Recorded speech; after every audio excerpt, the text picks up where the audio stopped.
illallah, la ilaha illallah, ma lana rabbun siwa. La ilaha illallah, la ilaha illallah, la ilaha illallah, ma lana rabbun siwa. Rabbuna rabbul qulubi wa huwa allamul ghuyub, fi syuruqi wa fil ghurubi nuruhu yahdil asa. Rabbuna rabbul qulubi wa huwa allamul ghuyub, fi syuruqi wa fil ghurubi nuruhu yahdil asa. Rabbuna al-hadil wajud, fadluhu mil'ul wujud, afuhu khairul wajud, faltaji dauman ridha. Rabbuna al-hadil wajud, fadluhu mil'ul wujud, afuhu khairul wajud, faltaji dauman ridha. Fartaji dauman ridha. La ilaha illallah, la ilaha illallah, la ilaha illallah, ma lana rabbun siwa.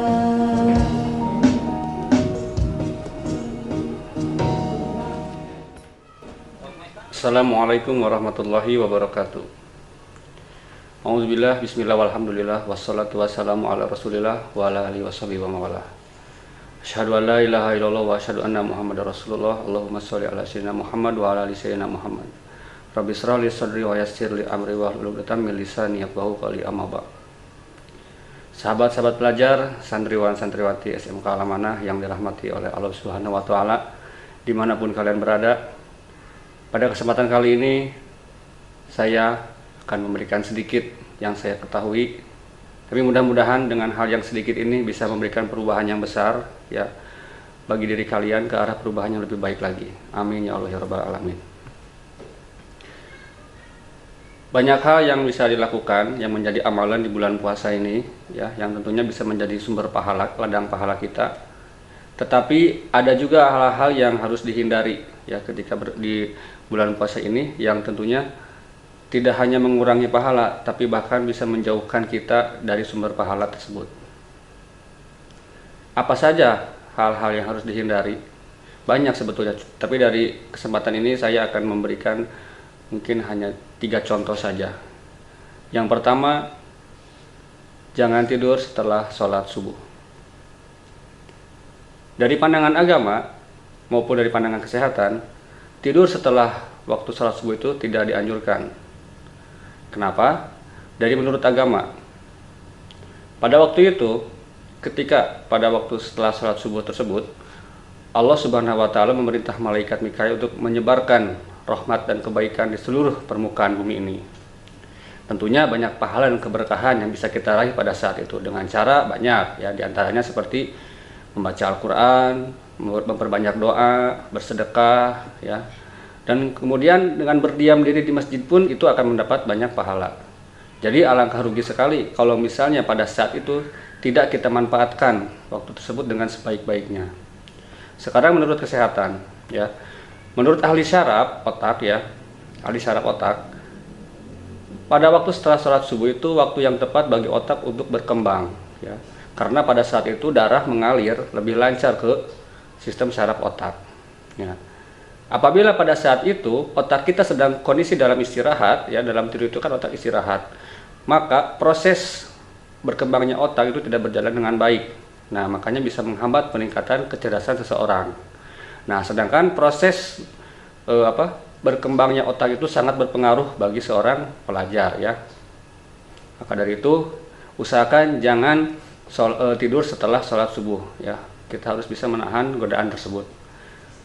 Kemudian yang kedua yaitu jangan melakukan aktivitas yang terlalu berlebihan yang sehingga bisa menguras tenaga ataupun pikiran kita. pada saat berpuasa, ketahanan jasmani kita itu diuji ya, dengan dikuranginya asupan makanan yang masuk ke dalam tubuh kita. Nah, apabila pekerjaan yang terlalu berat, pasti akan membakar kalori yang lebih banyak lagi. Sedangkan ketika berpuasa, sumber kalori kita itu terbatas ya. Nah, apabila jasmani sudah terlalu lelah, maka biasanya akan berakibat buruk pada rohani ya, kepada rohani kita. Kalau seseorang yang misalnya ketahanan jasmani dan rohaninya masih kurang, biasanya akan mudah marah ya. Dan apabila sudah terbawa nafsu amarah, biasanya di situ setan akan menggoda dengan mudah. Nah, jadi apabila jasmani dan rohani sudah mulai goyah, maka kita kembali lagi kepada niat dan komitmen kita untuk bisa melakukan puasa Ramadan ini dengan baik dan penuh berkah.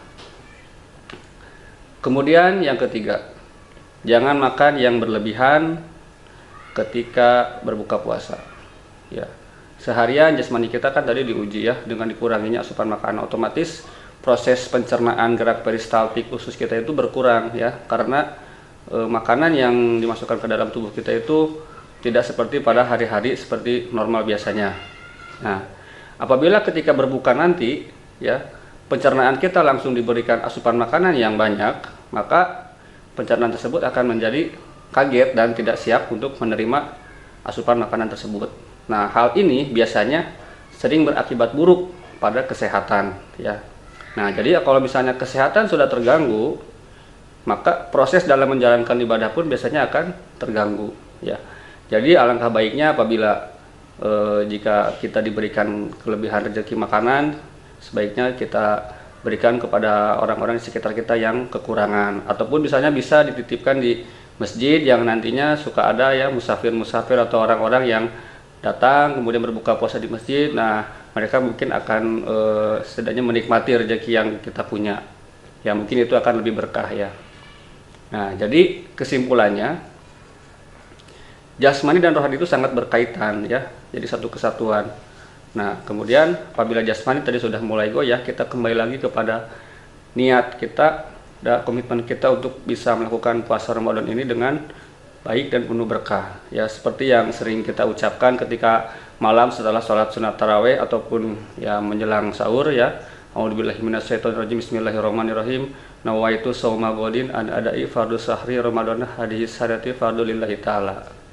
Jadi niatkan puasa Ramadan ini hanya karena Allah. Niat dengan sepenuh hati ya, itu bisa memberikan impuls ya, saraf ke otak ya, dari hati memberikan impuls ke otak, dan kemudian otak akan menyebarkan ya, karena otak kita itu merupakan sumber-sumber dari ribuan saraf yang terhubung ke seluruh tubuh kita.